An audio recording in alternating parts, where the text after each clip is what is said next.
Assalamu alaikum wa rahmatullahi wa barakatuh. Madame, monsieur, bonsoir et bienvenue à Fatawa. J'ai le plaisir d'avoir avec moi au studio de Iqra International Dr Sami Mandour, professeur à l'université d'Al-Azhar. Assalamu alaikum, docteur. Wa alaykoum salam wa rahmatullahi Vous êtes prêts? On attaque tout de suite. Inch'Allah. D'accord. Avant de commencer, chers téléspectateurs, je vous rappelle que si vous avez des questions, n'hésitez pas à nous contacter par téléphone sur les numéros qui seront affichés tout de suite sur l'écran. Ça sera sur le 00 202 33 88 75 90.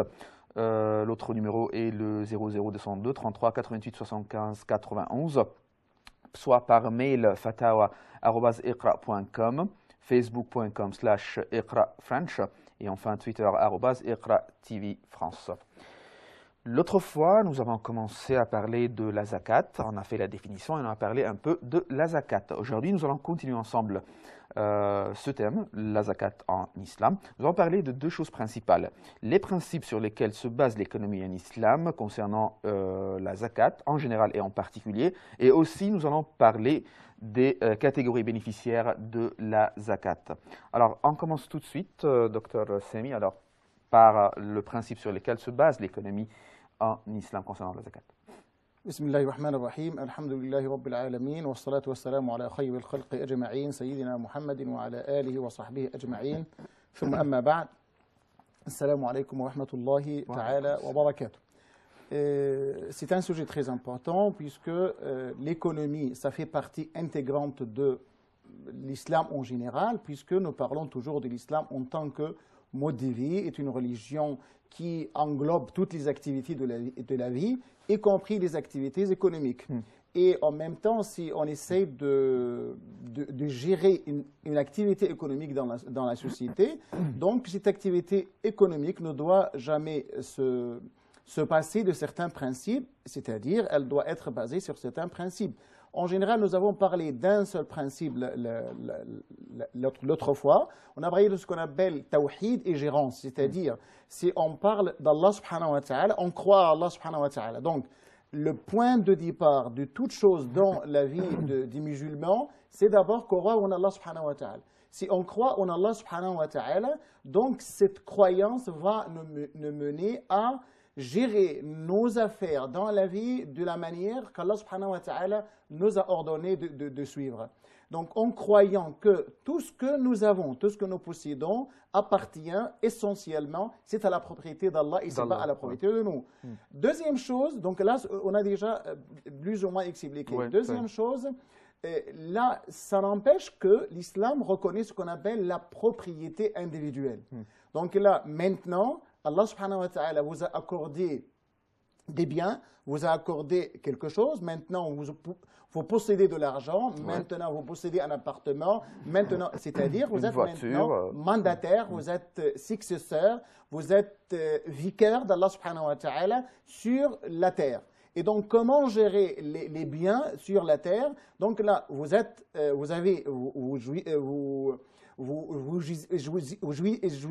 jouissez de ce qu'on appelle la propriété privée. Donc, comment agir avec cette propriété privée? Allah vous a donné de l'argent, donc comment faire?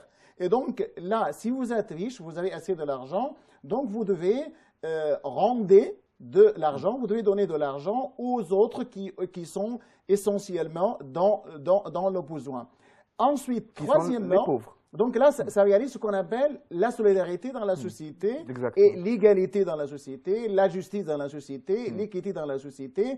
Donc là, les musulmans se sentent solidaires dans la vie. C'est les riches donnent aux pauvres, donc ils arrachent des cœurs des pauvres ce qu'il y a de haine, de la jalousie, de l'envie et toute mauvaise pensée, tout malheur qui se trouve déjà dans le cœur des pauvres vis-à-vis des riches. Si les riches commencent à donner, et donc là, ça enlève, ça arrache tout ce qui est dans le cœur. C'est pour cette raison, normalement, on conseille aux riches de donner par eux-mêmes la zakat, c'est-à-dire c'est lui-même qui doit chercher le pauvre, Ouais. chercher les bénéficiaires de la zakat pour leur donner de la zakat. Oui, il peut quand même déléguer quelqu'un d'autre pour faire un tel travail. Mais c'est mieux que... essentiellement, c'est lui qui doit faire tel Ça acte. rapproche entre les gens, n'est-ce pas? Oui, c'est Voilà. ça. Ça rapproche entre les deux catégories dans la société, les riches et les pauvres. Et en même temps, c'est un devoir. C'est un devoir imposable de la part d'Allah subhanahu wa ta'ala pour les riches. Donc là, si on parle de l'équité, de la justice, de la solidarité, de ce qu'on appelle collaboration et coopération et amitié et affection et amour au sein de la société, donc ça nous mène à un principe très important aussi, ce qu'on appelle l'interdiction de riba. Ouais. L'interdiction de riba, puisque quand on interdit, Allah interdit le riba, c'est pour quelle raison? C'est pour aussi achever ce qu'on appelle l'injustice et l'exploitation. Puisque quel est l'objectif de la riba en général? Si on donne à quelqu'un de l'argent et puis de l'argent pour donner plus, ou bien des surplus, ou bien des intérêts. Donc c'est une sorte d'exploitation, c'est-à-dire une sorte de l'injustice commise vis-à-vis d'un pauvre. Ouais. Et donc je profite, j'exploite ce qu'on appelle les besoins du pauvre pour l'exploiter et leur demander des intérêts et des plus sur l'argent. Donc là, ce sont des trois principes essentiels dans l'économie islamique. Mais maintenant, si on parle de la zakat elle-même, donc là, si on est musulman, qu'est-ce que nous devons faire? Là, d'abord, la zakat, en tant que musulman, je dois considérer, premier principe, je dois considérer que cette zakat, ça fait partie d'une obligation avant tout morale. C'est-à-dire, c'est une institution, comme nous avons déjà montré, c'est une institution déjà instituée essentiellement dans la deuxième année de l'Hégire, c'est-à-dire après l'arrivée du prophète Mohammed sallallahu alayhi wa sallam à Médine. À la Mecque, on n'a pas imposé, on a parlé de sadaqat, on a parlé de l'aumône, mais on n'a pas parlé d'une prescription appelée les zakat. Mais juste après l'imposition, l'institution, la prescription de jeûne, siyam, donc dans la même année, Allah subhanahu wa ta'ala a prescrit aussi la zakat.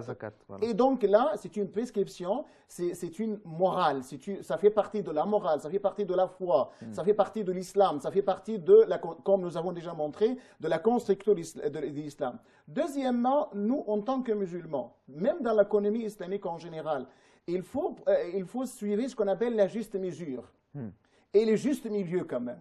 Si on dépense de l'argent, moi je veux de l'argent.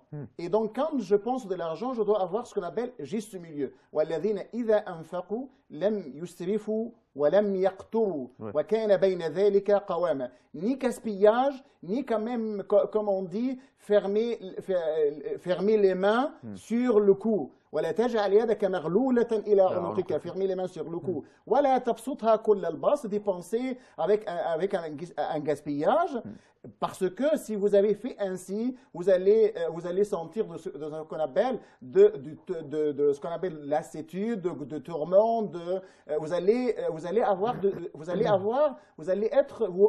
regretter ce que vous avez déjà fait. Donc là, ce qu'on appelle la juste mesure. Donc dans l'économie, c'est pour cette raison le prophète tenir l'équilibre entre les deux. L'équilibre entre les deux. Pour cette raison, nous avons un hadith très important. Ma'ala man iqtasada. Qui veut dire quoi? Ne sera jamais appauvri, ne sera jamais pauvre, c'est lui qui fait de l'économie, c'est lui qui a économisé suit la juste mesure. C'est-à-dire, je vous donne un petit exemple. Si vous, par exemple, vous gagnez par mois 2000 euros, là, donc, vous devez agir ou gérer vos affaires dans votre foyer, dans votre vie, de la manière à dépenser les 2000 euros. Si vous avez fait plus, c'est-à-dire vous dépensez plus, c'est-à-dire vous essayez d'acheter plus, qui dépasse les 2000 euros, donc vous allez être obligé d'avoir recours à la dette.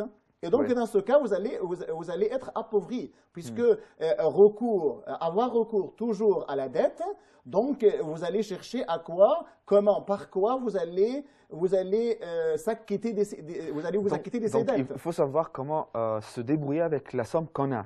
Oh, bien sûr, Nous c'est ça qu'on avons a 2000 euros, bon, ça y est, c'est fini. On travaille ou bien on dépense les 2000 euros. Et on Oui. essaye aussi d'économiser une toute petite somme d'argent pour Oui. que, si jamais ça se passe quelque chose, une maladie, il faut aller à l'hôpital, il faut avoir une toute petite somme de côté, comme ça, n'est-ce Et pas? donc, c'est le sens même, Voilà. والذين إذا أنفقوا, au moment qu'ils dépensent, لم يسرفوا, c'est-à-dire ne pas gaspiller, ولم يقتروا, c'est-à-dire ne doit pas être avare, ni avarice, ni gaspillage. Entre les deux, c'est le juste milieu, ce qu'on appelle le juste milieu, puisque normalement, l'islam, c'est quoi? C'est la religion du juste milieu. Nous, en tant que musulmans, c'est la communauté du juste milieu. Ouais. Donc, un musulman doit aussi suivre le juste milieu, procéder par le juste milieu, par l'équilibre, essayer toujours de réaliser l'équilibre entre ce qu'on appelle les récites et les revenus. Ouais. Même sur le plan de l'État, même sur le plan du monde en général.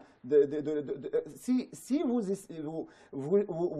souffrez, si un État souffre de ce qu'on appelle le déséquilibre entre le revenu et la récite, de toute façon, Donc, il y aura des problèmes.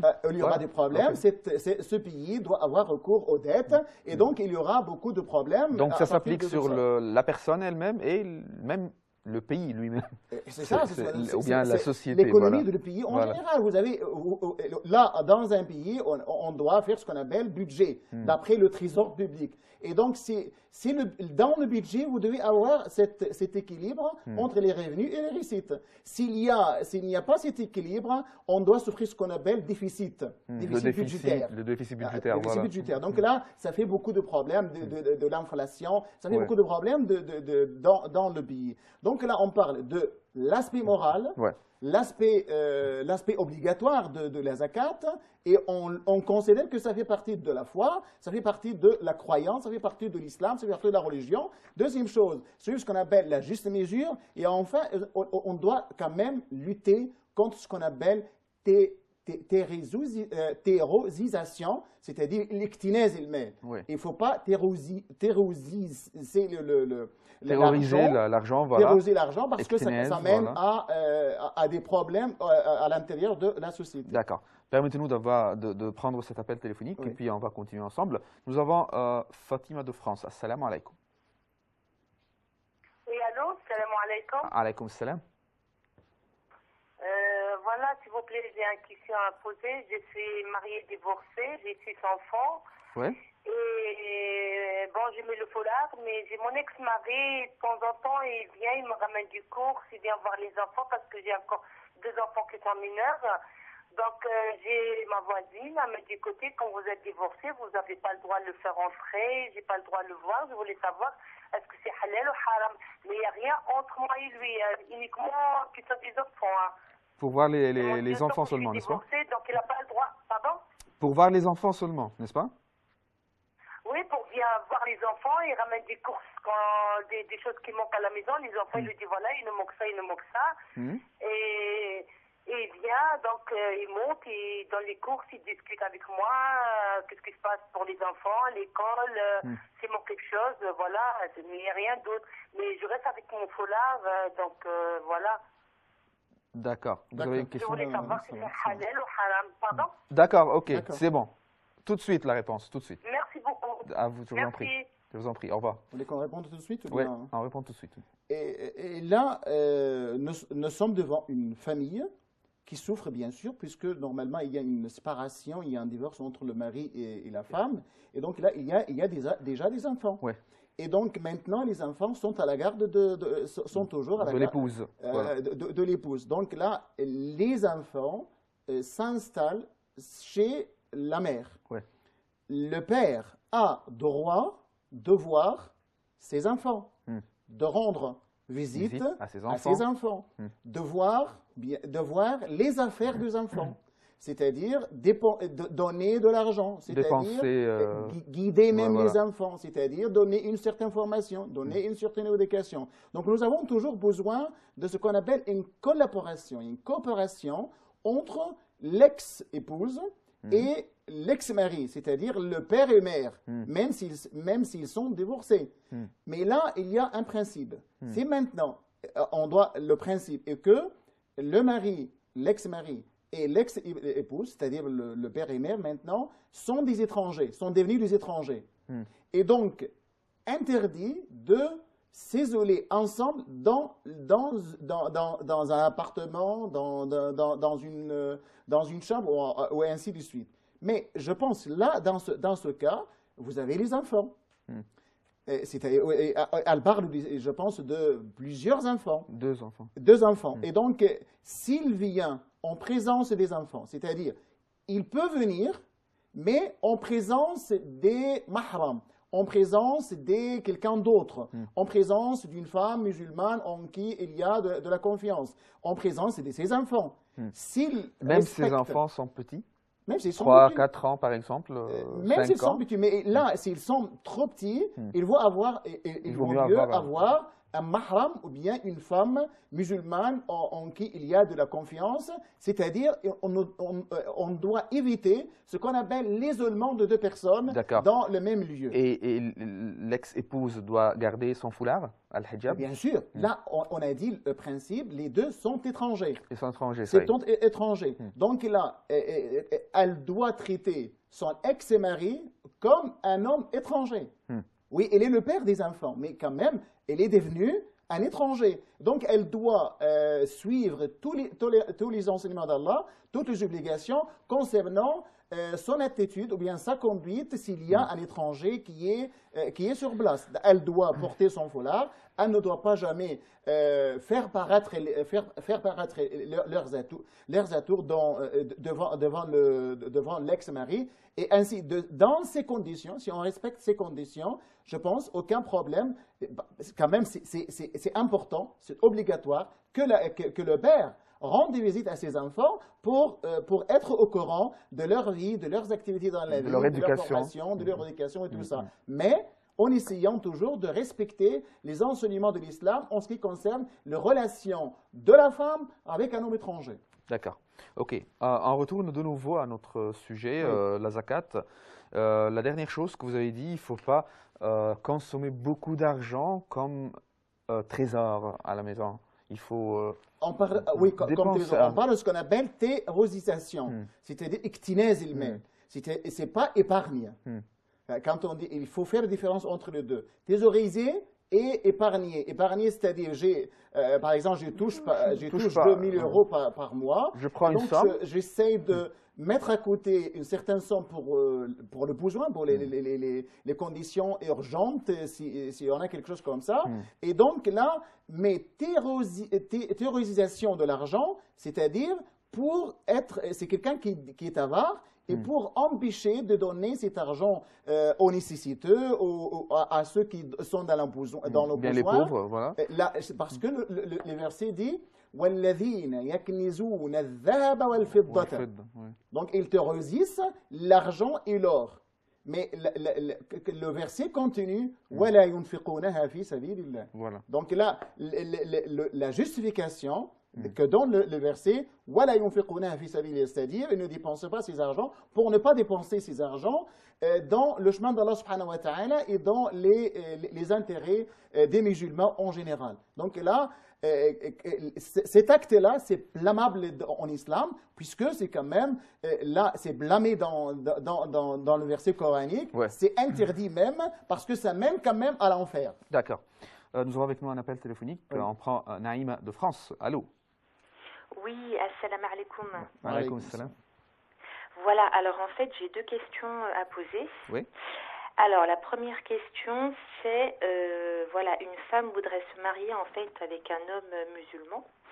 Alors, c'est un homme qui apparemment fait le ramadan, qui croit en Dieu, alhamdoulilah, par contre, qui ne fait pas la salate. Donc, juridiquement parlant, est-ce que ça valide le mariage? Voilà ma première question. D'accord. Et ma deuxième question est, lorsqu'une femme est malade et se trouve dans un hôpital, est-ce qu'elle a l'obligation en fait de garder son hijab dans sa chambre d'hôpital, tout en sachant que les médecins rentrent dans la pièce, etc. D'accord. Voilà. C'est tout? Merci. Oui, c'est tout. D'accord, c'est bon. Je vous remercie. Et Alors. là, nous sommes devant deux questions. Ouais. La première est se marier avec un homme qui apparemment fait le ramadan, Qui fait mais tout sauf la salade. il ne fait pas la salade. Pour celui qui abandonne la salade, on a deux attitudes pour celui qui abandonne la salade. On a celui qui abandonne la salade sans désavouer son caractère obligatoire, sans nier son caractère obligatoire, sans nier que la salade est une obligation divine, est un pilier de l'islam. On a quelqu'un qui abandonne la salade en croyant que la salade ne fait pas partie de l'islam et la salade n'est pas un pilier de l'islam. Donc dans le premier cas, il est un asi, désobéissant, quelqu'un qui commet un grand péché. On doit lui conseiller d'accomplir la salade en tant que pilier de l'islam. La deuxième, c'est pour nous, c'est pas de l'islam. Il n'est plus musulman puisqu'il nie un pilier. Un des 5 piliers de l'islam, voilà. Et donc, dans ce cas, si on est en train de se marier, donc avant de se marier, on doit réfléchir. Et je conseille à la femme, si elle croit qu'elle est, en principe, il n'est pas interdit de se marier avec, mais c'est un conseil. Si elle croit qu'elle puisse, bien qu'elle pourra remédier à cette faute, donc dans ce cas-là, elle espère qu'Allah subhanahu wa ta'ala va lui guider vers le bon chemin et elle va essayer d'observer de près la salade. Et donc dans ce cas, je lui conseille de continuer. Si elle a déjà cet amour envers lui, il y a une certaine relation qui va permettre enfin, entre les deux, que l'un peut influencer sur l'autre, le guider pour faire la salade. Corriger les fautes de l'autre. Et dans ce cas, donc ça marche et elle peut conclure le mariage sans aucun problème. D'accord. D'abord, nous avons déjà dit, ce n'est pas interdit, mais il vaut mieux choisir quand même le musulman qui respecte toutes les règles de l'islam, tous les enseignements de l'islam, c'est-à-dire la personne qui est pieuse, la personne qui est vertueuse, la personne qui respecte tous les enseignements de l'islam. Donc dans ce cas-là, fazawijou, donc marie-le, sinon ça va mener à la corruption. Donc nous sommes ordonnés de choisir, de bien élire le futur père de mes enfants, le futur époux. Si on a cette intention, si on a cette croyance de corriger, de remédier à la faute, donc là, elle peut se marier. Et je répète aussi, ce n'est pas interdit de se marier avec un tel homme, mais il vaut mieux choisir celui qui respecte les enseignements de l'islam. C'est la première question. La deuxième question, on va la répondre après la pause, mais je vais la dire maintenant. Une femme qui est malade, est-ce que si elle est dans un hôpital et puis il y a des médecins qui vont et qui viennent pour la surveiller, pour la voir, est-ce qu'elle doit mettre le hijab ou bien le foulard ou non? C'est ce qu'on va voir ensemble après la pause, chers téléspectateurs. Tout de suite.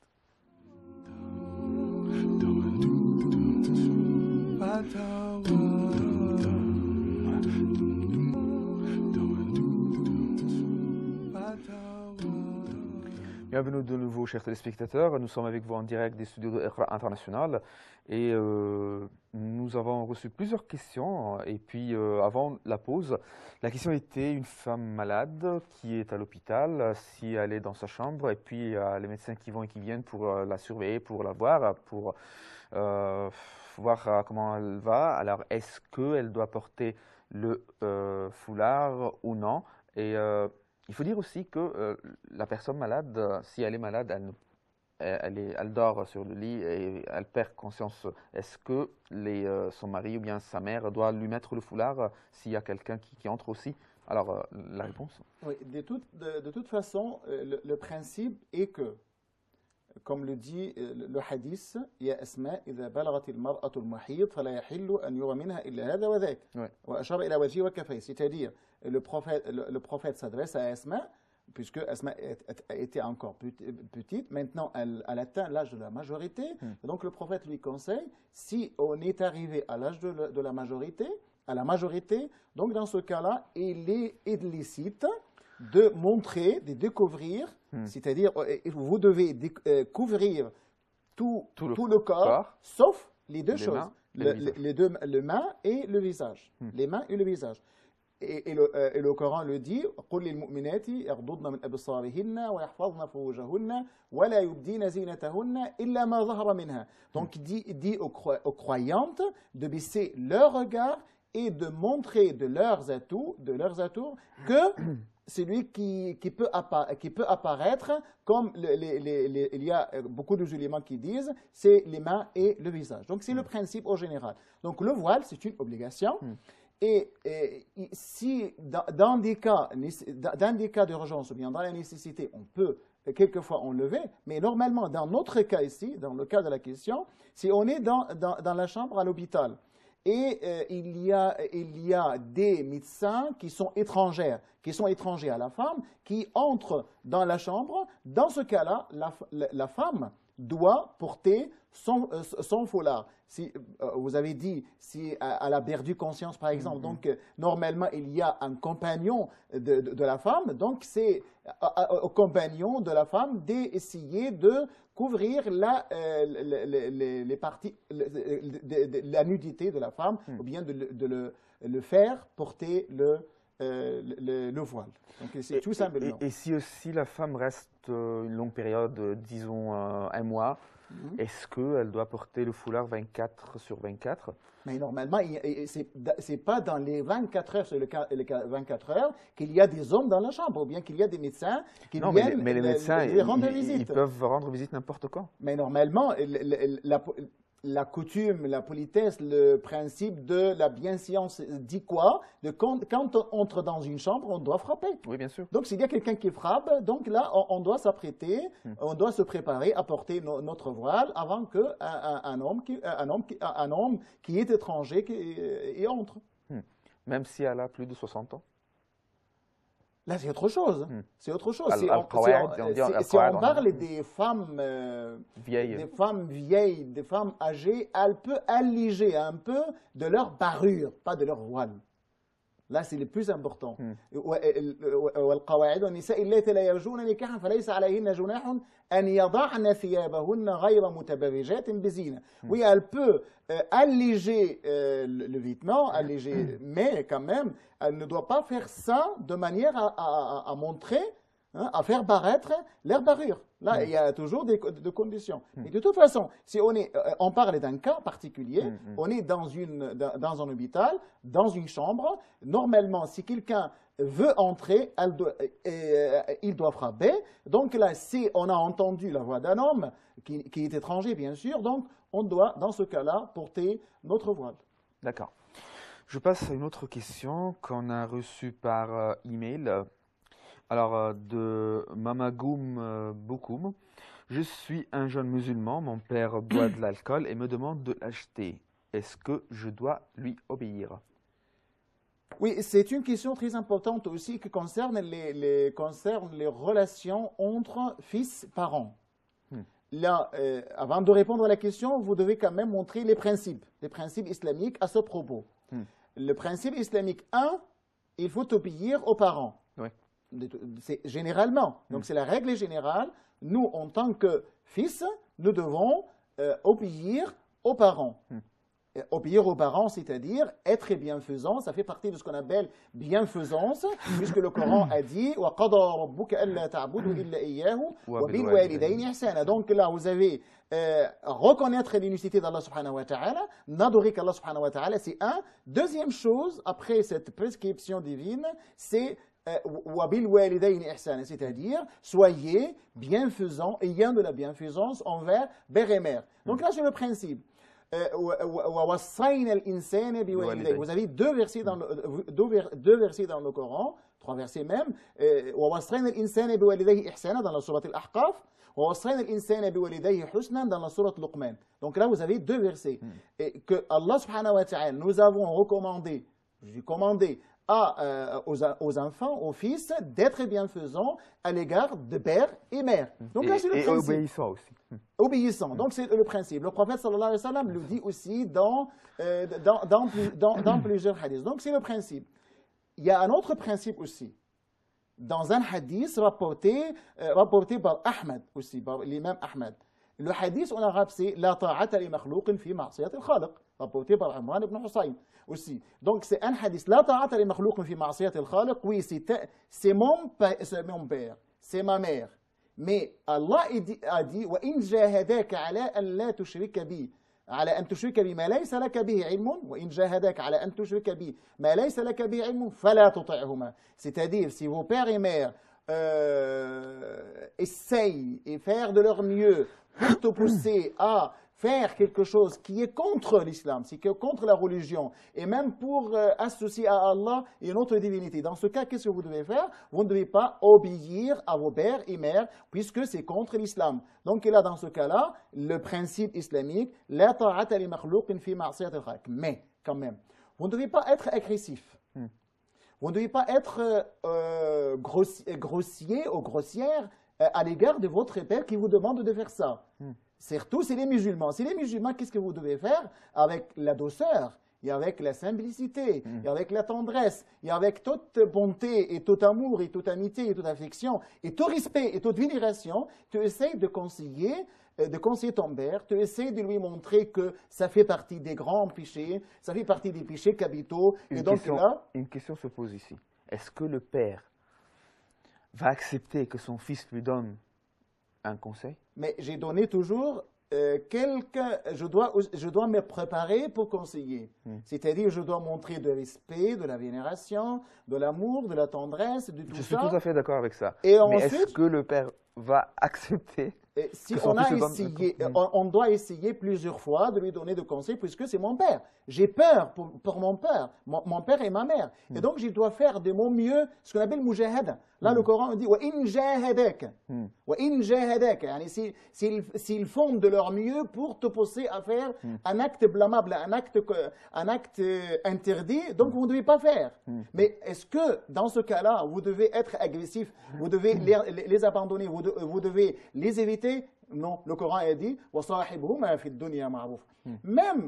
même s'ils essayent de te mener vers le polythéiste, essayez de ne pas leur obéir, mais soyez toujours bienfaisants à leur regard.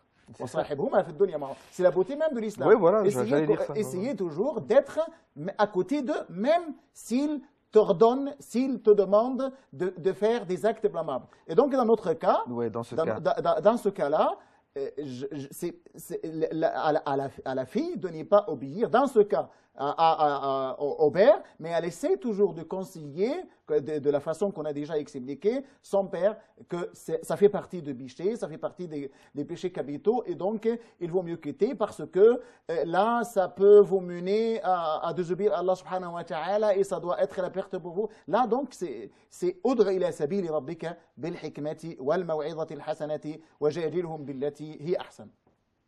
D'accord, on va prendre un coup de fil. Nous avons Omrayan de France. Allô, assalamu alaikum. Assalamu alaikum wa rahmatullahi ta'ala wa barakatuh. Wa alaikum salam. J'ai deux questions à vous poser, toujours concernant les relations entre les membres de ma famille. Enfin, notamment quand il y a des personnes pieuses et non pieuses. D'accord. Donc voilà, c'est le cas s'il y a une personne qui est pieuse, qui porte le voile, qui respecte la religion et tout, qui est également professeur d'arabe et de règles de tajwid. Elle a une sœur jumelle qui n'est pas du tout pieuse, mais qui ne veut rien entendre sur le voile et les pratiques religieuses, bien qu'elle est croyante, mais elle est hasia, elle est égarée. Maintes fois, cette personne, elle a essayé d'appeler sa sœur vers la religion et vers le droit chemin, mais elle se heurte à des agressions verbales très très très sévères de sa propre sœur jumelle. Et des fois, ça part très loin et la sœur qui n'est pas pieuse ne lui parle pas pendant des périodes et des périodes. Qu'est-ce qu'il en est de cette personne qui est pieuse, qui essaie de maintenir la relation, mais ça devient difficile? Est-ce que la personne persiste à garder les liens ou dans ce cas, elle coupe les liens, bien que ce n'est pas conseillé dans l'islam. D'accord. L'autre question? L'autre question, c'est toujours un sujet qui revient. C'est une personne qui est divorcée de 3 enfants, de son mari qui est aussi musulman, qui croit, mais qui ne pratique pas salat et qui est aussi égaré. Cette personne-là veut reprendre les liens de famille et veut revenir reconstituer sa propre famille, mais sans trop vivre avec cette personne. C'est-à-dire, il veut se marier avec elle, mais il ne veut pas vivre tout de suite avec elle. Comment ça? C'est-à-dire reprendre la vie familiale sans être toujours avec la famille. Sans être toujours avec la famille, c'est-à-dire qu'il a reprendre besoin les relations conjugales, mais quand même, il abandonne la famille. Non, c'est-à-dire qu'il veut se marier, il veut revenir tout doucement. Il veut se remarier. Non, il veut se marier, un mariage musulman, mais il ne veut pas habiter d'une manière officielle. Il veut revenir tout doucement pour se construire au niveau spirituel. Il veut prendre son temps parce qu'il a été beaucoup égaré, il est parti, il a commis pas mal de péchés, mais il ne veut pas revenir tout de suite pour ne pas faire de mal à personne. Moi je n'ai pas très bien compris la question. Est-ce qu'on peut reprendre cette question Alors, dès le début? De nouveau, oui, voilà, doucement. Cette personne, elle veut revenir à sa femme. Il veut se remarier parce qu'il est divorcé avec elle. D'accord. Et l'état, elle est terminée, donc elle est devenue étrangère pour lui. C'est pour cette raison que je dis remarier, se remarier. Se remarier, voilà. Exactement, docteur. Mais il ne veut pas, c'est-à-dire venir et vivre avec la personne d'une manière quotidienne. C'est-à-dire, il veut, quand il est là, c'est un mari normal, mais de temps à autre, il veut soit rester chez sa famille, là où il est actuellement, le temps de, faire un retour tout doucement. Il veut se marier avec une autre? Pas du tout. Il est marié avec une autre?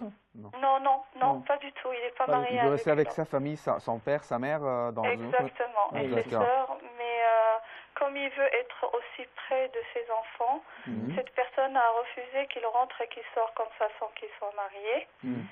Mais il veut le faire tout doucement. Mais il va dépenser, il va il va guider les enfants, assumer toutes ses responsabilités. De la famille, de la maison, de la femme, des enfants. D'accord. Ça y est, c'est bien. D'accord, c'est bon? D'accord. C'est bon. Je vous remercie. On va répondre tout de suite. On répond par la deuxième question parce qu'elle est très importante. Oui, là, d'abord, c'était une famille qui est passée par des difficultés, des problèmes qui mènent enfin au divorce. Et le divorce, bien sûr, ça doit être un divorce officiel parce que c'est déjà la période de viduité, le délai de viduité déjà terminé, déjà écoulé, puisque ça fait longtemps. Et maintenant, elle veut reprendre les relations conjugales, c'est-à-dire se remarier. Voilà. Donc, se remarier aussi de la façon légale et légitime, c'est-à-dire de la façon à contracter un mariage, c'est-à-dire enregistrer le mariage. C'est-à-dire, comme on dit, mariage civil, en même temps un mariage qui doit remplir toutes les conditions de la validité de mariage. Donc, il faut le dire dès les débuts. Mais le problème est que là, il vient vivre à la maison de temps en temps. C'est-à-dire, il ne doit pas s'installer pour toujours. Oui, il ne va pas vivre avec la famille. Il va vivre avec sa famille, son père et sa mère. Il ne va pas vivre avec son épouse. Il vient de temps en temps. Il peut vivre certains jours et il revient chez père et mère. Il vient pour voir les enfants, pour les dépenser, pour être près de ses enfants, pour être près pour assumer ses responsabilités. Pour assumer ses responsabilités. Et donc là, le problème, là, il y a un problème, un problème juridique, un problème islamique, un problème de principe, un problème éthique. Puisque normalement, quel est l'objectif de mariage? De s'unir, de rester une seule famille dans une maison, voilà. De réaliser assumer une certaine stabilité, une certaine solidarité, une certaine amitié, une vie basée sur l'amour, sur l'affection, sur l'amitié, sur tout ce qui est sakan, comme on dit sakan. Donc là, ça doit être la sérénité, la quiétude, surtout ça. Donc l'objectif final, la finalité de mariage, c'est ça. Et donc là,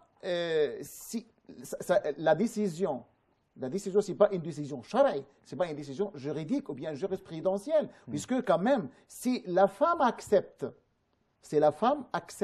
de se remarier de la même façon, aucun problème, tant que le mariage remplit toutes les conditions de la validité. Et tant que le mariage va être enregistré sur le plan civil. Mais c'est elle qui doit être conscient de la situation de sa famille.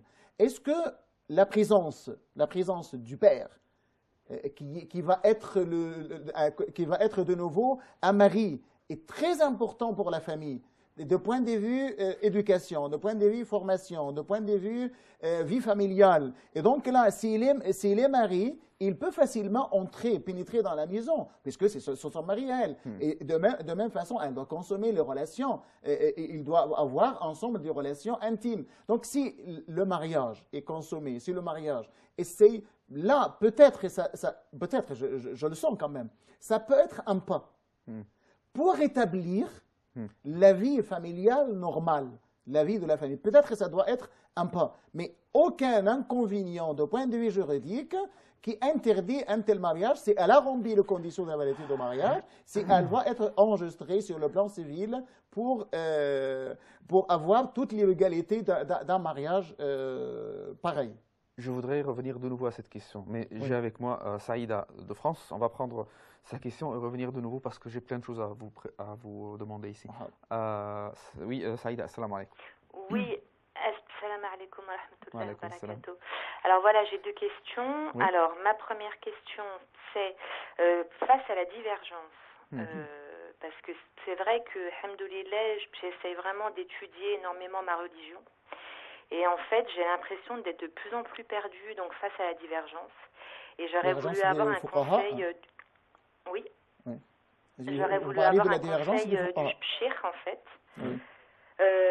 Alors, je sais très bien ce que vous allez me dire, qu'il faut suivre l'absuna et et la voie du prophète, alayhi salatu wassalam. Mais voilà, c'est face à tous les auteurs qui existent, pour ne pas s'égarer. Voilà, si vous avez éventuellement des conseils à me donner. D'accord. Voilà, et la deuxième question, c'est mon fils qui va vous la poser, donc je vous le passe. D'accord. Assalamu alaikum. Wa alaykoum salam. Est-ce que quand les êtres humains ils mourront, ils partiront au paradis, les animaux aussi ils partiront au paradis ou pas? Les animaux aussi iront au paradis ou non? Oui, voilà. Bon, dis-moi d'abord comment tu t'appelles. Voilà. Comment tu t'appelles? Voilà, barakallahu fikoum. Alors, comment il s'appelle? Ismaël. Ismaël. Ismaël. Ismaël. Quel âge a-t-il? Voilà. C'est le nom du prophète Ismaël. Ouais. Quel âge a-t-il? Il a 8 ans. D'accord. Ok, Ismaël, on va te répondre tout de suite. Merci à vous. Merci à vous. Alors, on commence par la question de Ismaël. D'accord. Est-ce que les animaux iront au paradis? Normalement, là, Allah subhanahu wa ta'ala a créé plusieurs catégories de créatures. Et donc là, vous avez les hommes et les anges, ce qu'on appelle al-thaqalayn. Vous avez les anges et vous avez les animaux. Oui.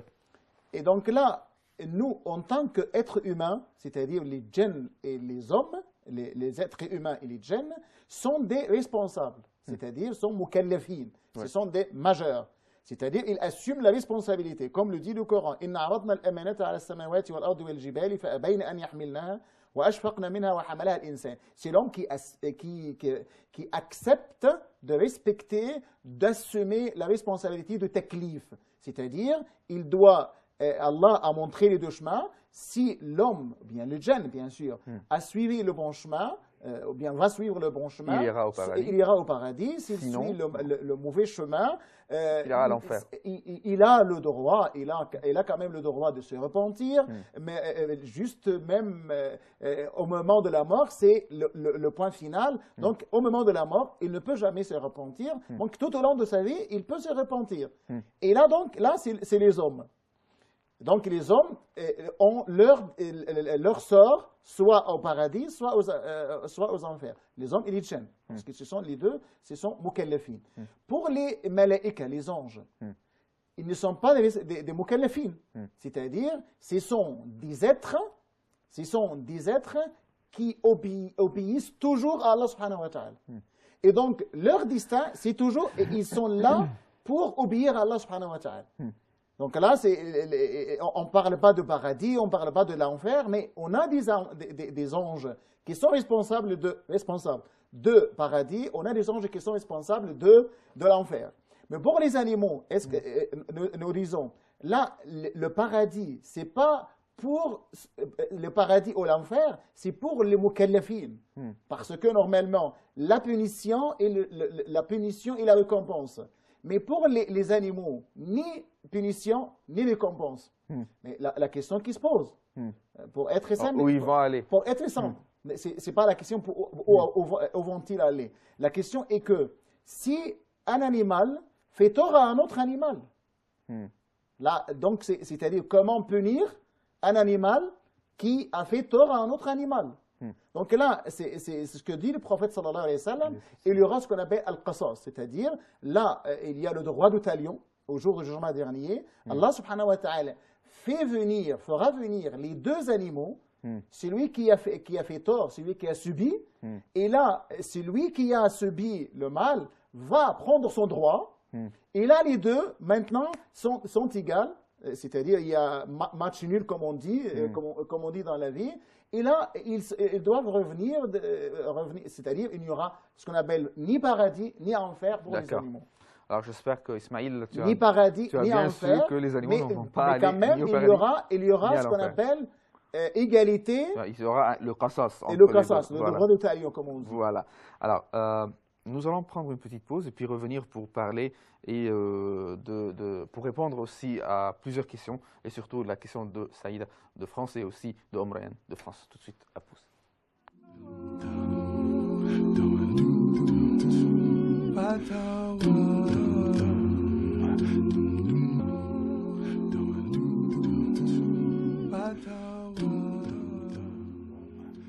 Bienvenue de nouveau, chers téléspectateurs. Nous sommes avec vous en direct du studio de Iqra International et nous attendons toujours vos questions par téléphone et par tous les moyens que nous avons affichés sur l'écran il y a tout à l'heure.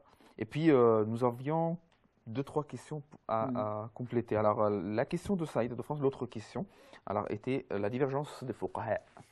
Alors, quels sont vos conseils la règle, notre règle, c'est quoi? Ikhtilafuhum rahma. C'est-à-dire, s'il y a une divergence, je parle des fuqaha. Et normalement, si on dit du cheikh, peut-être c'est autre chose. Puisque normalement, le cheikh imite un faqih. Je dis imite facilement. Puisque maintenant, si je vous dis une fatwa basée sur les opinions, les avis de fuqaha. Et donc là, la divergence de fuqaha, nous avons déjà parlé, ces divergences basées sur des principes. C'est-à-dire, le faqih, vis-à-vis d'un problème, d'une question qui survient, il essaye d'étudier le phénomène, d'étudier la question à la lumière de toutes les sources de l'islam, c'est-à-dire de la charia, c'est-à-dire le Coran, la sunna, le consensus ijma', le qiyas, le raisonnement par analogie et les autres sources même secondaires. Et donc à partir de tout ça, à partir d'un examen et d'une étude approfondie et sérieuse, il arrive à nous donner une fatwa ou bien un avis religieux. Si on a un faqih qui donne un avis religieux, il en est responsable. Mais pour moi, en tant qu'individu normal, qu'est-ce que je dois faire comme individu? Moi, si nous avons déjà donné un proverbe, comme on dit, on dit quoi? Al-ammiyu la madhhaba lahu. Al-ammiyu, c'est-à-dire c'est quelqu'un qui n'est pas érudit, spécialisé dans le domaine de fiqh et dans le domaine de la charia. Ouais. Donc quelqu'un normal comme n'importe qui. Donc là, cette personne-là n'a pas d'école juridique. C'est-à-dire, on ne doit pas jamais dire je suis malikite, je suis shafi'ite, je suis hanbalite, je suis hanifite, tout ça. On peut s'arrêter là pour une seconde. Oui. Nous avons avec nous au téléphone Abou Mohamed de France. Oui, assalamu alaikum. Allô? Salam alaikum. Alaykoum salam. J'ai une question à poser au chef concernant la vie sexuelle des épouses dans l'islam. En fait, ce qu'on a le droit avec sa femme ou son mari dans l'islam, les pratiques dont on a le droit ou pas. Par exemple, jouir du sexe de son mari ou de sa femme, que ce soit avec le toucher ou avec la bouche, est-ce qu'on a le droit, c'est interdit dans l'islam? Parce que j'ai cherché, mais je n'arrive pas à trouver une réponse exacte à ça. D'accord, ok. C'est bon. Vous avez d'autres questions? Ok, merci. D'accord. Alors, je continue. Oui. On continue avec les fuqaha, Ensuite, la divergence. Et donc là, nous avons déjà dit, la divergence est basée sur des principes, et surtout en ce qui concerne la compréhension de textes coraniques ou de textes prophétiques, ou bien la multiplicité des significations de certains termes, et ainsi de suite. Donc là, en tant qu'individu normal, si je me suis adressé à un cheikh pour lui poser une question qui me concerne, et donc s'il m'a donné une fatwa, c'est lui qui est responsable de cette fatwa, et moi, je dois suivre ce cheikh. Ce qu'il m'a dit. Ce qu'il m'a dit. Alors, et c'est lui qui en est responsable devant Allah subhanahu wa ta'ala le jour du jugement dernier. Et moi, je n'assume aucune responsabilité.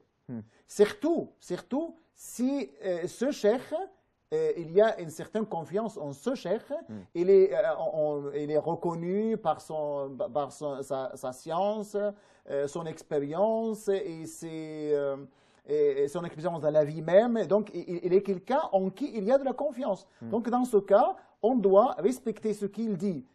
Mais il ne faut pas aller dire à monsieur tel, monsieur le cheikh tel, la question, et donc il va me donner une réponse. Et ensuite, je dois aller à quelqu'un d'autre, à un autre cheikh, pour me donner une autre réponse. Et un autre cheikh pour me donner un troisième.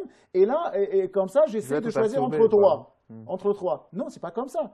Là, il faut vous adresser chez un cheikh, et si le cheikh vous dit une réponse à la question, c'est-à-dire une fatwa, donc vous devez, surtout si ce cheikh-là a plus d'expérience, plus de connaissances méritoires, et donc dans ce cas, je dois respecter et suivre la fatwa que le cheikh a donnée à la question que j'ai déjà soulevé au cheikh. Mais la divergence, ça ne me concerne pas en tant qu'individu normal, parce que c'est lui qui assume pleinement la responsabilité de ce qu'il dit. D'accord. Je passe à la première question de Ryan, qui concernait les deux jumelles, une pieuse et l'autre non. La pieuse essayait de corriger l'autre à plusieurs fois. Elle lui demandait d'être pieuse, de porter le voile, de faire des bons signes de l'islam, mais l'autre était toujours dans l'autre sens de la vie. Et cela posait beaucoup de problèmes entre les deux sœurs. Même elles ne se voyaient pas souvent, elles pouvaient rester plusieurs temps sans se voir et vivre dans des problèmes entre elles. Alors, qu'est-ce que la pieuse doit faire pour alléger la situation un peu ou bien corriger l'autre sœur, quoi? Il y a deux principes à évoquer à ce propos. Premier principe, ce qu'on appelle silat rahim, c'est-à-dire préserver les liens de parenté entre les proches. Deuxième chose, an-nasiha, c'est-à-dire la sincérité. Pour la première, Allah a dit يا أيها الناس اتقوا ربكم الذي خلقكم من نفس واحدة وخلق منها زوجها وبث منهما رجالا كثيرا ونساء واتقوا الله الذي تساءلون به والأرحام. Donc là, Allah nous a ordonné de préserver le lien de parenté. Si vous craignez Allah, essayez de préserver et de respecter et de conserver et de consolider les liens de parenté. Et le prophète a dit لا يدخل الجنة قاطع رحم. N'entrera jamais le paradis celui qui rompt les liens de parenté. Et Allah a dit aussi c'est-à-dire rompre les liens de parenté, comme le dit le verset, ça fait partie de la corruption et de fait de semer la corruption sur la terre. Donc là, c'est son troisième principe. Nous avons déjà dit. Le deuxième, c'est an-nasiha. Le prophète a dit ad-dinu an-nasiha. La religion, c'est quoi? C'est la sincérité, ou bien donner conseil. Donner conseil à qui? Lillah wa li rasulihi wa li ayyimmati al-muslimina wa ammatihim. C'est-à-dire à toutes les catégories de la société, selon les possibilités. Lié à ce deuxième principe aussi, un troisième, ce qu'on appelle ad-da'wa. C'est-à-dire, Allah a dit dans le Coran, Ud'u ila sabili rabbika bil hikmati wal maw'izati al hasana. Appelle au chemin d'Allah subhanahu wa ta'ala, à la religion d'Allah subhanahu wa ta'ala, par bil hikmati, par la sagesse, wal maw'izati al hasanati, et la bonne exhortation. Donc, à la lumière de ces règles, nous disons, là vous avez une sœur, ou bien vous avez un frère qui n'est pas vertueux, c'est-à-dire qu'il commet des péchés. Est-ce que, la question qui se pose maintenant, est-ce que la rupture de relation, de fait de ces péchés qu'il commet, est-ce que la rupture de relation avec lui, ça améliore sa situation? Bien sûr que non. Ou alors ça détériore sa situation envers d'obéissance à Allah subhanahu wa ta'ala? Est-ce que ça améliore ou bien ça détériore, ça détruit? Bien sûr, ça peut détruire. Puisque il peut dire, et voilà, les gens qui croient vertueux, et maintenant ils rompent les relations de parenté, et voilà l'exemple même de ceux qui prétendent être vertueux. Moi, en tant qu'homme vertueux, donc dans ce cas, je dois essayer de respecter les enseignements d'Allah subhanahu wa ta'ala vis-à-vis de cette personne. Comme nous avons déjà dit par rapport aux parents, si les parents, vous essayez même de vous mener dans le polythéiste et dans l'association Allah subhanahu wa ta'ala et notre divinité, qu'est-ce que vous devez faire? Donc évitez ce qu'ils demandent et essayez d'être bienfaisant à l'égard d'eux. D'accord. Nous avons avec nous Shahrazad de France au téléphone. Allô? Oui, bonsoir. Salam alaikum. Wa alaykoum salam. Oui. Voilà, je vais vous demander, pour une jeune fille qui fréquentait un garçon et malheureusement elle est tombée enceinte et donc du coup ils ont fait le halal. Est-ce que c'était déjà possible de faire le halal? C'est-à-dire ils veulent se marier. Oui, voilà, ils l'ont fait. Donc la jeune fille est tombée enceinte. Donc, du coup, on leur a conseillé de faire le halal, voilà, au moins envers Allah, de se marier. Faire le halal, c'est de se marier, n'est-ce pas? Voilà, de se marier, mariage civil et mariage religieux, ou bien faire quoi exactement? Oui, en fait, mariage religieux, et puis, les parents, pour la fille, espéraient le mariage civil. Mais en attendant, ils ont accepté déjà, pour que les enfants soient ensemble, les jeunes soient ensemble, de faire le mariage religieux. Et donc, est-ce que c'était valable ou pas? Oui. D'accord. Vous avez d'autres questions? Voilà. Donc voilà, la deuxième question, après par la suite, en fait, une fois que ce mariage religieux a été fait, donc les parents n'ont pas voulu que les deux enfants se mettent tout de suite en appartement.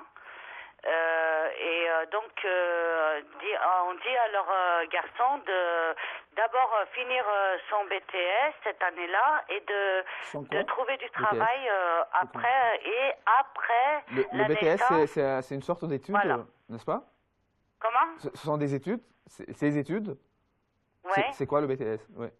BTS, oui, c'est des études, en fait, par exemple, il travaille il est caissier, manager, je sais pas si vous connaissez. Manager, oui.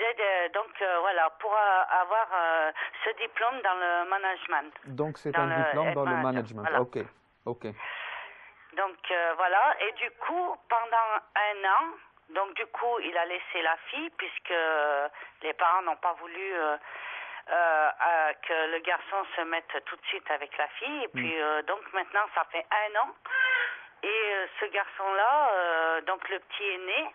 Le garçon est venu 2 ou 3 fois voir le petit, mais il ne veut pas reconnaître le petit. Alors, est-ce que, maintenant, actuellement, est-ce que il est toujours sa femme? Elle est toujours sa femme, excusez-moi. Parce que voilà. est-ce que maintenant le halal est toujours valable ou alors il est plus valable? Voilà. Je crois qu'il vaudrait mieux que vous restiez avec nous au téléphone. Restez avec nous, s'il vous plaît. Oui. Là, donc, après cette relation illicite, Oui. ils se mettent d'accord pour le mariage. Voilà. Mariage, vous avez dit mariage religieux. Religieux, voilà. Donc, ils ont déjà passé un an. Les parents exigent qu'ils se séparent. Et là, les deux doivent se séparer et vivre ensemble, vivre à part. OK? Ouais, en fait, ils étaient d'accord de faire le mariage religieux, mais de ne pas se mettre tout de suite ensemble. Ils se sont mis d'accord, mais est-ce qu'ils sont mariés? Et le garçon reste chez ses parents. Et donc voilà. Là, désolé. Et après un an, oui. Et jusqu'à maintenant, on n'a pas fait le mariage civil. Non. Donc, après un an, le prétendu père, et on a déjà un enfant, un bébé, oui. Et le père, maintenant, le père ne voudrait pas reconnaître son enfant, son bébé. Son bébé. Voilà, maintenant, vu que maintenant le temps est passé, il ne veut pas reconnaître son bébé parce que au début, il y a quelque temps, il a commencé à dire à sa femme, enfin pour le halal c'est sa femme, en disant qu'il était maintenant moins sûr à 100%, moins sûr que c'est son petit. Voilà. Ouais. Comment ça? Mais si c'était marié depuis un an. C'était avant le mariage. C'était avant le mariage, mais elle était enceinte, n'est-ce pas? C'est pour cela qu'ils se sont mis d'accord pour le mariage, n'est-ce pas? Donc il sait très bien que c'est son enfant. Mais maintenant, il n'est pas sûr. Ouais. Comment il n'est pas sûr? Il le dit. Maintenant, il dit qu'il est moins sûr et tout, donc il voulait le test paternité comme ses parents ont demandé aussi il y a quelques mois. Donc ma fille a accepté. Et maintenant, ils disent non, vu que c'est cher et tout, je vois pas pourquoi. En fait, maintenant, ils veulent plus le test paternité. En fait, c'est une grosse mascarade, je trouve. Et donc, c'est pour ça que je vous demandais que comment, si jusqu'à aujourd'hui, il est encore marié avec ma fille, ou il faut faire le nécessaire maintenant pour qu'il soit plus marié, puisque maintenant, on n'y comprend plus rien. Bon, moi, je vais vous poser une seule question. Qu'est-ce qu'il veut, ce garçon? Qu'est-ce le futur parent? Il a résumé, c'est une mascarade. Il a résumé. Elle a déjà résumé. Pourquoi il est apparu de nouveau après un an pour voir son enfant s'il n'est pas son bébé? Il y a plusieurs questions à se poser, là. Je ne sais pas. Alors, c'est le chef qui va vous répondre. On va essayer de te répondre. Vous voulez lui demander quelque chose? Non, ça suffit. Vous voulez qu'elle soit avec nous en direct? Là, ça suffit. D'accord, ok. On va essayer de vous répondre tout de suite.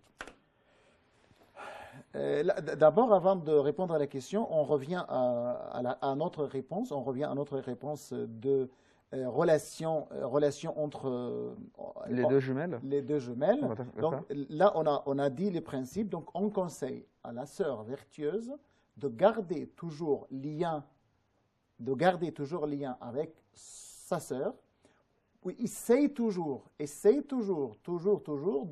de lui donner des conseils et d'essayer toujours de la guider vers le bon chemin et ne pas rompre catégoriquement. Peut-être on va essayer d'éviter le mal qu'elle fait. Mais essayons toujours de garder lien avec sa sœur pour ne pas tomber dans le péché de rupture des liens de parenté.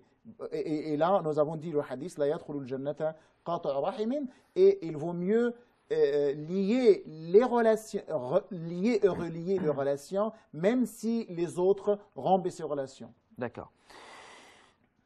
On va prendre une petite pause, oui. Et puis on va revenir pour voir et répondre à cette très lourde question, très compliquée question vraiment compliquée. Et Inch'Allah, Dieu vous guidera. Inch'Allah. Tout de suite la pause.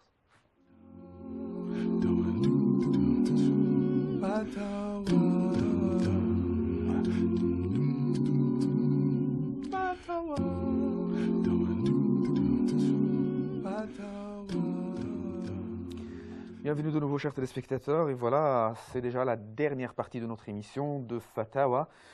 Et je vais vous poser de nouveau la question qui est très très compliqué, mais on va essayer de résoudre ce problème-là avec la question de Shahrazad de France. La question était, une jeune fille et un jeune garçon ont fait une relation, elle est enceinte, et les parents sont mis d'accord sur le mariage religieux et non pas civil. Et puis après, il y a eu des problèmes, le garçon a laissé la fille, et puis après la naissance du bébé, 1 an je crois, le garçon est revenu de nouveau pour voir son enfant, mais maintenant il a des doutes si c'est toujours ce bébé est à lui ou non.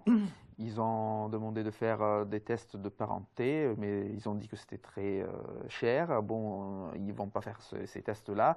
Alors, je ne sais pas exactement qu'est-ce que ce jeune garçon, ou bien ce jeune homme, ce futur époux, si je peux le nommer comme ça, qu'est-ce qu'il veut exactement de cette jeune fille et qu'est-ce qu'il veut de ce bébé, puisqu'il dit que ce n'est pas son bébé. Bismillah ar-Rahman ar-Rahim. Vous avez beaucoup de choses à dire à propos d'une telle question. Mais avant de répondre même à la question, il faut essayer d'établir certains principes. Donc là, le problème, d'où vient ce problème? Ce problème vient du fait qu'on peut laisser les filles et les garçons ensemble, tout seuls. Donc une relation donc là, illicite. Ça peut mener à des relations illicites. Et là, nous devons souffrir de ces conséquences catastrophiques et, pour ne pas dire cauchemardesques même, de telles relations. Et donc là, pour être sûr et pour être honnête, nous devons essayer à éviter à nos enfants de telles relations, essayer toujours d'être plus ou moins propres de nos filles et de nos garçons, leur donner une bonne éducation, leur donner une bonne formation, surtout en ce qui concerne la religion, les enseignements d'Allah subhanahu wa ta'ala. S'ils respectent bien, Allah a dit dans le Coran, « Wala taqrabu zina ». Là, dans beaucoup de choses, Allah a dit un ordre direct. Mais ici, Allah a dit « Wala taqrabu zina », c'est-à-dire ne vous approchez pas de l'adultère. Pourquoi Allah a dit « Wala taqrabu zina » parce qu'il y a des choses, il y a des moyens qui peuvent mener l'individu, homme ou femme, à commettre un tel péché. Donc il faut couper la route à un tel crime, je peux dire crime, parce que c'est un crime, c'est un péché qui mène à d'autres péchés. Là, vous avez notre question. À partir d'une relation illicite, nous avons déjà un fruit, un victime. Je dis un victime, le bébé. Et maintenant, le bébé il était déjà fœtus, et maintenant il est devenu un bébé au monde, il est devenu un être humain voilà. qui a déjà de droits. D'un point de vue légal, d'un point de vue jurisprudentiel, pour l'islam, on ne reconnaît jamais ce qu'on appelle l'adultère. Et même le fruit de l'adultère n'est pas reconnu en islam. Mais qu'est-ce qu'on fait avec le bébé? Le bébé, là, nous avons déjà le problème. Le prétendu père a nié l'appartenance de fils à lui, ou bien ce lien de parenté avec le bébé. Normalement, quand on dit ça, on ne peut jamais obliger le fils, le prétendu père, à reconnaître l'appartenance. Mais c'est quelque chose entre lui et Dieu. C'est autre chose. Je parle de point de vue jurisprudentiel. Je parle de point de vue jugement, de point de vue sentence. Là, mais zina hadar. C'est-à-dire quoi? La fornication, le fruit de la fornication n'a pas de valeur. N'a pas de valeur légale sur le point de vue jurisprudentiel. Là donc, l'appartenance de l'enfant doit être à qui exactement? Doit être à la femme, c'est-à-dire à la mère. Donc le bébé doit être attribué à la mère, puisque le père, on est sûr que c'est sa mère. Puisque maintenant il a dit, je m'en doute. Je m'en doute de l'appartenance de l'enfant à moi. Oui, mais comment il peut réagir durant toute sa vie dans la société, ce bébé-là? S'il n'a pas de père. Et donc, on doit le faire appartenir à sa mère. Aucun problème. Il doit avoir tous les droits dans la société. Et tous les droits dans la société. Il doit être pris en charge. Il doit jouir de tous ses droits dans la société. Et la société, on est responsable. Oui, mais l'État, on est responsable. À l'école, par exemple, les autres élèves, comment ils vont le traiter? Normalement, pour résoudre ce problème, on lui donne n'importe quel nom. C'est-à-dire, on doit faire un certificat, un acte de naissance, monsieur tel, fils de tel, arbitrairement, on choisit par n'importe quel nom. Et de cette façon-là, on doit avoir un enfant qui a déjà un père tel, mais c'est le fils de tel. Et donc, là, de point de vue généalogie et de point de vue appartenance ou non-appartenance, c'est ça le problème. Parce que si on est homme et femme, c'est-à-dire, hommes et femmes ont déjà un fils. Et là, le père prétend que ce n'est pas son fils, alors qu'il y a une relation de mariage reconnue, de mariage valide. Dans ce cas, il y a autre chose, il y a une autre solution dans la charia. Mais dans ce cas-là, il n'était pas des femmes, hommes et femmes. Il était un couple, comme on dit. Il était un couple hors mariage. Et donc, le fruit, c'est le fruit hors mariage. Donc, c'est la première chose. La deuxième chose, pour résoudre le problème, ils ont fait un autre problème. Pour que les parents essayent de résoudre le problème, ils ont créé un autre problème. Puisqu'ils se mettent d'accord sur ce qu'on appelle un mariage religieux. Un mariage religieux, c'est-à-dire la famille se réunit et peut-être avec quelqu'un d'autre, avec un imam ou bien avec... il se réunit pour annoncer que monsieur tel s'est marié avec monsieur tel, mais devant un public... Avec madame tel, voilà. Un public qui n'est pas tout à fait énorme. Mais le problème est que enregistrer le mariage, c'est important, c'est urgent, c'est nécessaire, pour préserver le droit de l'un et de l'autre. Donc là, c'est qu'on a fait, on a fait un mariage religieux, mais on n'est pas allé à la mairie pour faire un mariage civil et contracter un mariage pour préserver le droit de l'un et de l'autre. D'accord. Oui. Est-ce qu'on peut prendre un téléphone? Oui. Un coup de fil, nous avons avec nous Khadija de France. Allô? Allô? Salam alaikum. Bon, nous avons aussi Ali de France. Salam alaikum. Allô? Oui, oui. Oui, vous êtes en direct. Ah, voilà. Je voudrais me poser une question. Allez-y. J'appelle de France. En tant que musulman, on me dit que c'est voter et c'est haram de participer aux élections en France. Donc, première question. Haram de participer aux élections en France? Oui. Ça va? Deuxième question. Moi, je ne porte pas la parole comme le présentateur et l'intervenant. D'accord. Est-ce que, vis-à-vis de la communauté musulmane, et certains musulmans, ils nous disent qu'il nous manque quelque chose. Et bien sûr, il manque quelque chose. Oui, oui, ça va, ça va. On va vous répondre, Inch'Allah. On va répondre à la question. Par rapport à la barbe. Oui. D'accord. Parce qu'on nous dit ça. Et pour le vote, est-ce que c'est halal ou halal? Oui. D'accord. Ok. Je vous remercie et on va répondre tout de suite à votre question. Alors, pour conclure l'autre, donc ils ont fait, pour résoudre le problème, ils ont créé un autre problème. Donc ils ont fait un mariage qui n'est pas du tout reconnu par la société et par la communauté, peut-être par certains gens. Ils ont déjà fait un mariage tel entre familles. Mais ce mariage n'est pas reconnu sur le plan juridique et sur le plan légal. Donc là, c'est un autre problème. Troisième problème, donc là, c'est une faute de la famille. Et troisième point, ils ont quand même créé un autre problème, puisqu'ils ont séparé ce qu'ils ont prétendu, hommes et femmes. Ils ont exigé que l'homme et la femme doivent vivre séparément. Voilà. D'un seul problème, on a créé plusieurs problèmes. Et c'est pas quand même, c'est pas une exigence, c'est pas une condition légale. Si on est d'accord, si c'est un homme et une femme, Donc là, ils doivent vivre hommes et femmes. D'accord. J'ai 2 minutes, moins que 2 minutes. Alors, Okay. je voudrais vous demander j'essaie de quelque résumer chose. tout de suite Oui. pour finir la question. Et donc là, appel à cet homme-là. Appel à cet homme-là.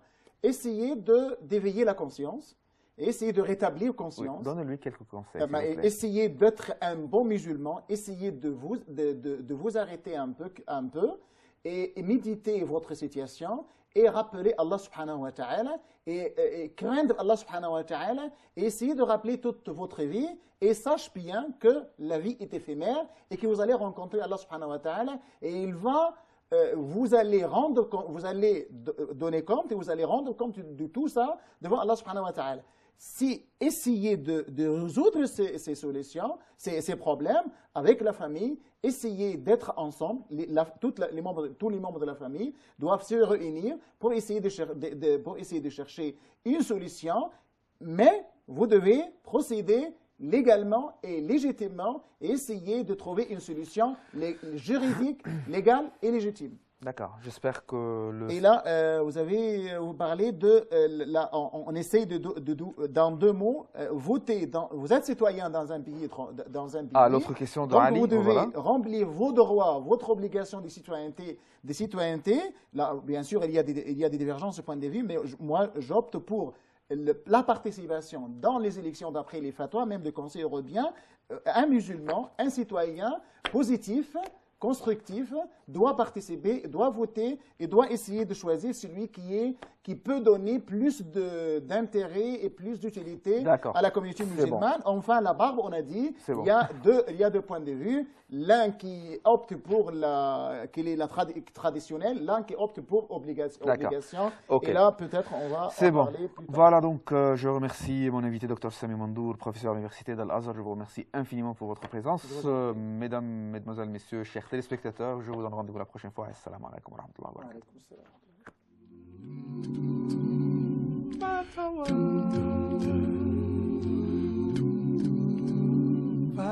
barakatuh.